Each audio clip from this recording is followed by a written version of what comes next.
This extends all the way down to the economic value that we assign to any object of exchange, even though nobody is willing to pay the price, and even though the object is not in demand at all and remains unsaleable. Here too a basic capacity of the mind becomes apparent, that of separating itself from the ideas that it conceives and representing these ideas as if they were independent of its own representation. It is true that every value that we experience is a sentiment, but what we mean by this sentiment is a significant content which is realized psychologically through the sentiment yet is neither identical with it nor exhausted by it. Obviously this category lies beyond the controversy about the subjectivity or objectivity of value, because it denies the relation to a subject that is indispensable for the existence of an object. It is rather a third term, an ideal concept which enters into the duality but is not exhausted by it. In conformity with the practical sphere to which it belongs, it has a particular form of relationship to the subject which does not exist for the merely abstract content of our theoretical concepts. This form may be described as a claim or demand. The value that attaches to any object, person, relationship or happening demands recognition. This demand exists, as an event, only within ourselves as subjects, but in accepting it we sense that we are not merely satisfying a claim imposed by ourselves upon ourselves, or merely acknowledging a quality of the object.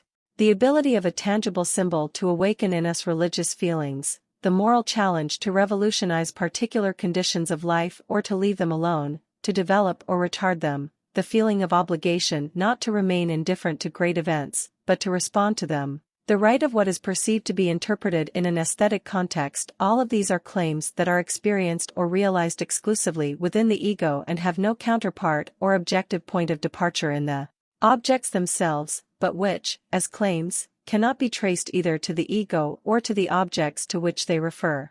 Regarded from a naturalistic point of view such a claim may appear subjective, while from the subject's point of view it appears to be objective. In fact, it is a third category, which cannot be derived from either subject or object, but which stands, so to speak, between us and the objects.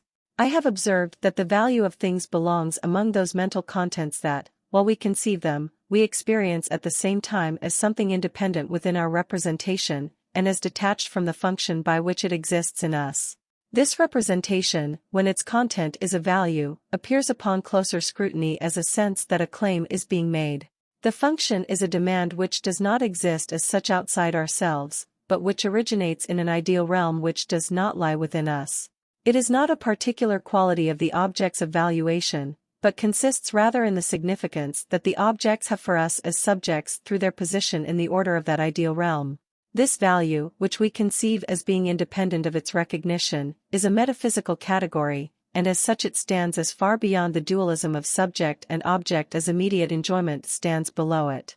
The latter is a concrete unity to which the differentiating categories have not yet been applied. The former is an abstract or ideal unity, in whose self-subsistent meaning the dualism has again disappeared, just as the contrast between the empirical ego and the empirical non-ego disappears in the all-comprehending system of consciousness that Fichte calls the ego. At the moment of complete fusion of the function and its content, enjoyment cannot be called subjective, because there is no counterposed object that would justify the concept of a subject. Likewise, this independent, self-justifying value is not objective. Simply because it is conceived as independent by the subject who conceives it, although it becomes manifest within the subject as a claim for recognition, it will not forfeit anything of its reality if this claim is not fulfilled. This metaphysical sublimation of value does not play any role in the valuations of daily life, which are concerned only with values in the consciousness of the subject and with the objectivity that emerges as a counterposed object in this psychological process of valuation. I showed earlier that this process of the formation of values develops with the increase in distance between the consumer and the cause of his enjoyment. The differences in valuation which have to be distinguished as subjective and objective originate from such variations in distance, measured not in terms of enjoyment, in which the distance disappears, but in terms of desire, which is engendered by the distance and seeks to overcome it. At least in the case of those objects whose valuation forms the basis of the economy, value is the correlate of demand. Just as the world of being is my representation, so the world of value is my demand.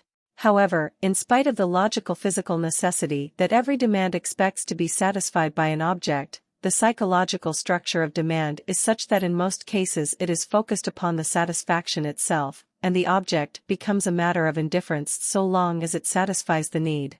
When a man is satisfied with any woman whatsoever, without exercising an individual choice, when he eats anything at all that he can chew and digest, when he sleeps at any resting place, when his cultural needs can be satisfied by the simplest materials offered by nature, then his practical consciousness is completely subjective. He is inspired exclusively by the agitations and satisfactions of his own subjective condition, and his interest in objects is limited to their being the causes of these effects. This fact is observed in the naive need for projection by primitive man, who directs his life towards the outside world and takes his inner life for granted. But the conscious wish cannot always be taken as a sufficient index of the really effective valuation. Often enough it is some expediency in the direction of our practical activities that leads us to regard an object as valuable, and it is not in fact the significance of the object but the possible subjective satisfaction that excites us. From this condition, which is not always temporally prior but is, so to speak, the simplest and most fundamental and thus in a systematic sense prior, consciousness is led to the object along two roads which finally merge. When an identical need rejects a number of possible satisfactions, perhaps all but one, and when, therefore, it is not satisfaction as such but satisfaction by a specific object that is desired, there begins a fundamental reorientation from the subject to the object. It may be said that this is still only a question of the subjective satisfaction of need, but that in this second case the need is differentiated to such an extent that only a specific object can satisfy it. In this case also the object is only the cause of sensation and is not valued in itself. Such an objection would indeed nullify the difference, if it were the case that the differentiation of the impulse directed it exclusively upon a single satisfying object and ruled out the possibility of satisfaction through any other object.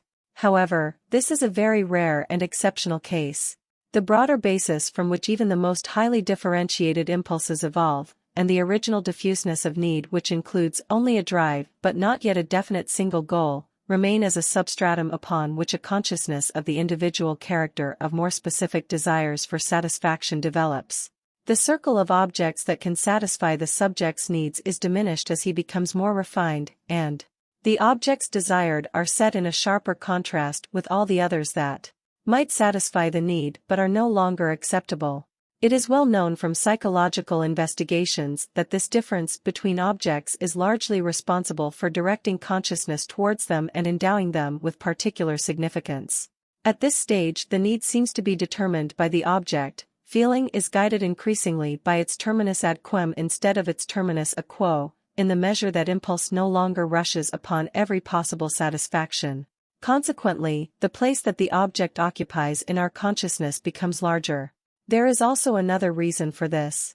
So long as man is dominated by his impulses, the world appears to him as an undifferentiated substance. Since it represents for him only an irrelevant means for the satisfaction of his drives, and this effect may arise from all kinds of causes, he has no interest in the nature of the objects themselves. It is the fact that we need a particular single object that makes us acutely aware that we need an object at all. But such awareness is, so to speak, more theoretical, and it diminishes the blind energy of the impulse which is directed only to its own extinction. Since the differentiation of need goes hand in hand with the reduction of its elemental power, consciousness becomes more able to accommodate the object. Or regarded from the other aspect, because consciousness is constrained by the refinement and specialization of need to take a greater interest in the object, a certain amount of force is removed from the solipsistic need. Everywhere the weakening of the emotions, that is to say of the absolute surrender of the ego to his momentary feelings, is correlated.